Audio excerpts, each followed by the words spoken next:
धूत चिंतन श्री गुरुदेव दत्त स्वामी महाराज की जय. छत्रपती शिवाजी महाराज की जय. श्री स्वामी समर्थ. आज मी आपल्याला अधिक महिना 3 वर्षातून एकदा येतो, आता हा संपत आलेला आहे.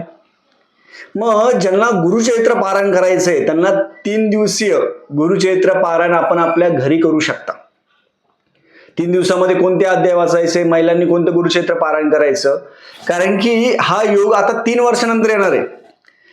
3 दिवसीय गुरुचैत्र पारायण आपण घरी करू शकता, मठामध्ये करू शकता, परत गाणगापूरमध्ये करू शकता, काही हरकत नाही.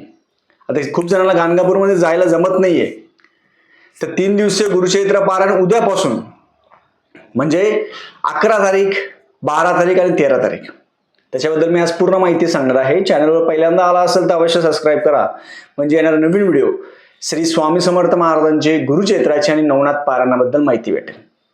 खूप जणांचं अधिक महिन्यामध्ये काहींना मासिक धर्म आले असेल, काहींचं सुतक असेल, वृद्धी असेल, नाही जमलं, गुरुचैत्र पारायण करायला नाही जमलं, तर तुम्ही येणाऱ्या उद्यापासून गुरुवार शुक्रवार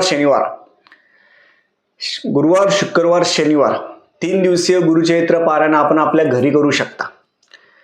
महिलांनी दिंडोरीपर्यंत गुरुचैत्र भेटतात ते वाचू शकता, पुरुषांनी पण ते वाचू शकता, काही हरकत नाहीये. अधिक महिन्यामध्ये शेवटच्या टप्प्यामध्ये ही जी सेवा आहे ती सेवा आपल्याकडून घडेल. मग तसं रविवारी दुपारी 12 वाजता अमावस्या चालू होते, त्यामुळे 14 तारखेला काहीच करायची हे नाहीये. त्या दिवशी सगळ्याचं उद्यापन कसं करायचं ते सांगणार आहे मी. आणि 15 तारखेला तर अमावस्या आहे, म्हणजे 14 आणि 15 तारखेला 2 दिवस अमावस्या आहे. मग त्याच्या अगोदर उद्यापासून रात्री झोपताना माझ्या डोक्यामध्ये विचार आला की खूप जणांची सेवा बाकी असेल, खूप जणांना गुरुचैत्र पारायण करायची इच्छा आहे, 7 दिवसीय पण नाही जमत, मग 3 दिवसीय. तर तुम्हाला करायचं असेल तर उद्यापासून तुम्ही सकाळी 5 वाजता उठा, काही हरकत नाही. 3 दिवसीय गुरुचैत्र पारायण तुम्ही घरच्या घरी करू शकता. त्याची पूजा मांडणी कशी करायची, साधी आणि सोपी. आपलं घर छोटं असेल, मोठं असेल, पाठ मांडा, चौरंग मांडा, दत्त महाराजांचा फोटो ठेवला तरी चालेल, श्री स्वामी समर्थ महाराजांचा फोटो ठेवला तरी चालेल. आणि ठेवल्यानंतर कलश मांडायचा, नारळ ठेवायचा, खाली गहू ठेवायचे, महाराजांची मूर्ती असेल तर मूर्ती ठेवा. आणि 3 दिवसीय गुरुचैत्र पारायण करताना ती जी पोथी असेल, महिलांनी दिंडोरीपर्यंत गुरुचैत्र वाचावं, मोठं वाचू नये. मग उद्यापासून आपल्याला चालू करायचंय, तर खूप जण म्हणतात मग घरी पारायण करू नये 3 दिवस, असं काही नाहीये. कारण की आजकाल धावपळीच्या युगामध्ये 7 दिवस ज्यांना शक्य असेल त्यांनी पारायण केलं, पण ज्यांना शक्य नाहीये पण करायची इच्छा आहे, तर अशा लोकांनी 3 दिवसीय गुरुचैत्र पारायण तुम्ही घरी करू शकता. तुमची वाचण्याची स्पीड असेल, वाचताना चांगलं येत असेल आणि बसण्याची कॅपॅसिटी असेल, तर तुम्ही 3 दिवसीय गुरुचैत्र पारायण घरी करू शकता, काही हरकत नाहीये. आणि खूप जण म्हणतात मग यांची परवानगी घ्या, त्यांची परवानगी घ्या, असं परवानगीचं नाहीये. दत्त महाराजांची सेवा करायला कोणाचीही परवानगीची गरज नसते, हे लक्षात ठेवा, हा मेन मुद्दा आहे. खूप जण म्हणतात मग गाणगापूरला जायचं तर कोणाला विचारून जायचं का, असं काहीच नाहीये. दत्त महाराजांची सेवा करायला कोणाचीही परवानगीची गरज नाही. आपण जसं जेवण करतो, आपण जसं नित्य आहार करतो, त्याला कोणाची गरज नाही, तसं गुरुचैत्र वाचन करायला कोणाची गरज नाही, आपण आपलं वाचू शकतो. उद्या गुरुवार आहे, गुरुवारपासून मग पूजा मांडणी करून आपण सकाळीच संकल्प करायचा, हातामध्ये गंध, अक्षदा, पाणी घ्यायचं, ते घेतल्यानंतर फूल घ्यायचं, तुमचं नाव घ्या, गोत्र घ्या आणि 3 दिवसीय गुरुचैत्र पारायण अधिक मासानिमित्त, कारण की हा योग परत 3 वर्षानंतर येणार आहे. ज्यांनी पहिले पारायण केलं असेल त्यांनी पण, आणि ज्यांनी करणार असेल त्यांनी पण, ज्यांचं राहिलं असेल त्यांनी पण, 3 दिवसामध्ये वाचन करताना पहिल्या दिवशी 1 ते 22 अध्याय वाचायचे. खूप जणांचं महत्व असं की किती अध्याय वाचायचे. पहिल्या दिवशी 1 ते 22 अध्याय वाचावे, दुसऱ्या दिवशी 23 ते 33 अध्याय, आणि तिसऱ्या दिवशी 34 ते 53 अध्याय. 3 दिवसात हे सगळं करायचं. दुपारी 12 ते 12:30 पोथी वाचायची नाही. मग खूप जण म्हणतात गुरुचैत्र वाचन करताना आम्ही सकाळी अर्ध वाचतो, रात्री अर्ध वाचतो, असं नाही चालत. न खाता पिता सकाळच्या वेळेस वाचायचं. सकाळी तुम्ही 4 वाजेपासून ते दुपारी 12 वाजेपर्यंत गुरुचरित्र वाचू शकता. सकाळी 4 ते दुपारी 12, हे लक्षात घ्या. आणि जर ज्यांनी सुट्टी घेतली असेल मग ज्यांनी सुट्टी घेतली असेल, ज्यांनी हे केलं असेल, तर त्यांनी ते कमीत कमी ते सकाळच्या वेळेसच वाचून घ्यायचं. सकाळी वाचण्याने खूप महत्व आहे. जसं जसं सूर्य उगवतो तसं तसं आपल्या मनामध्ये आळस निर्माण होतो. म्हणून सकाळी वाचन करणं महत्वाचं आहे. सकाळी वाचन करून घ्यायचं. भस्म लावायचं. कपाळी भस्म, दोन्ही हाताला भस्म, पोटाला भस्म, छातीला भस्म. भस्म लावल्यानंतर आपण गुरुचरित्र पारायण आहे ते वाचायला सुरुवात करायची. गुरुचरित्र पारायण वाचन करत असताना सवळं घालायचं. पुरुषांनी सवळं घालायचं. धोतर असेल, लुंगी असेल, सवळं घालावं, भस्म लावावं. महिलांनी पण आपल्या हिंदू संस्कृतीनुसार साडी असेल, हातात बांगड्या असेल, भस्म असेल, हे सगळं लावून आपण गुरुचरित्र पारायण वाचू शकता. गुरुचरित्र पारायणामध्ये मग खूप जण म्हणतात जेवणाचे नियम. आपण ना जेवणाकडे जास्तच लक्ष देतो. तसं नका करू. तुम्ही जेवणामध्ये सगळ्या पालेभाज्या खाऊ शकता. सगळ्या पालेभाज्या, तुम्ही जेवढ्या पालेभाज्या आहे सगळ्या पालेभाज्या खाऊ शकतो. काय खायचं नाही? कांदा लसूण मसाला खायचा नाही. कांदा लसूण खायचा नाही. कांदा लसूण मसाला आणि कांदा, बाकी तुम्ही सगळ्या पालेभाज्या खाऊ शकता.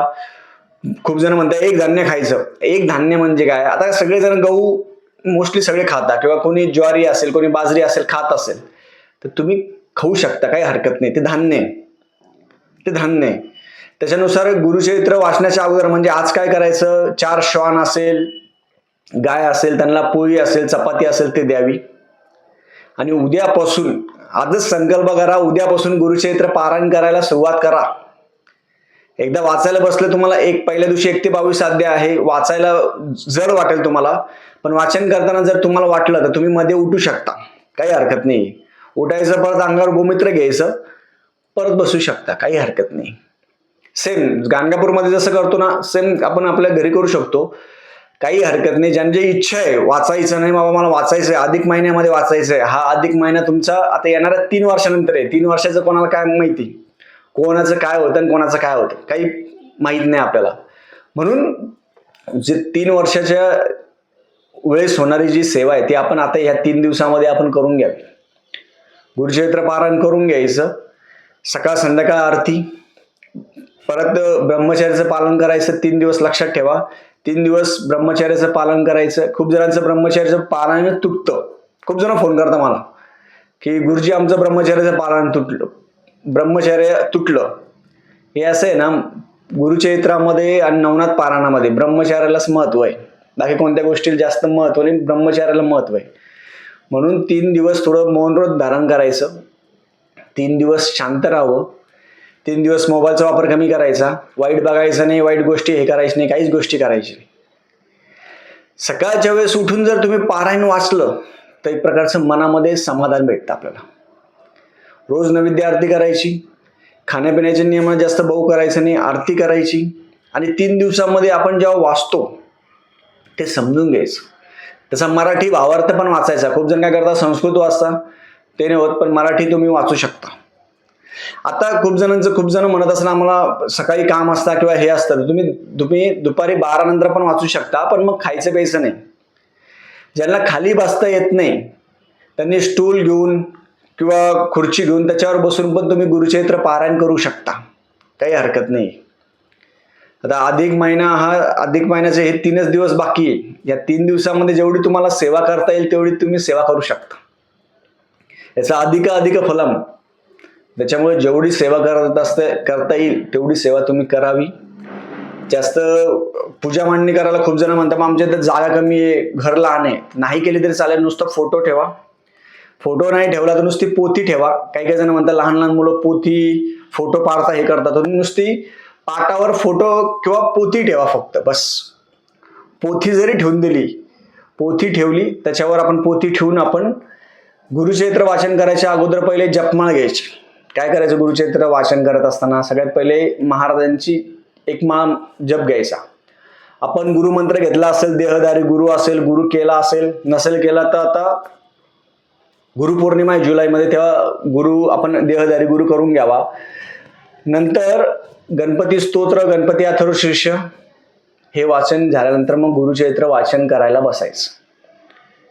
गुरुचरित्र वाचन करताना थोडी खडी साखर ते ठेवा. दत्त महाराज गुरुचरित्र ऐकण्यासाठी येत असतात, त्यांच्यासाठी एक आसन बाजूला ठेवायचं. आणि हे केल्यानंतर आपण गुरुचरित्र वाचन करताना मोठ्याने वाचायचं, मनातल्या मनात वाचायचं नाही. खूप जणांना गुरुचरित्र वाचन करताना झोप येते. झोप आली ना, गोमित्र अंगावर शिंपडायचं. गोमित्र आपल्या जवळ ठेवा, गाईचं गोमित्र घ्या. तुम्ही म्हणणार आम्ही इथून घेतो तिथून घेतो.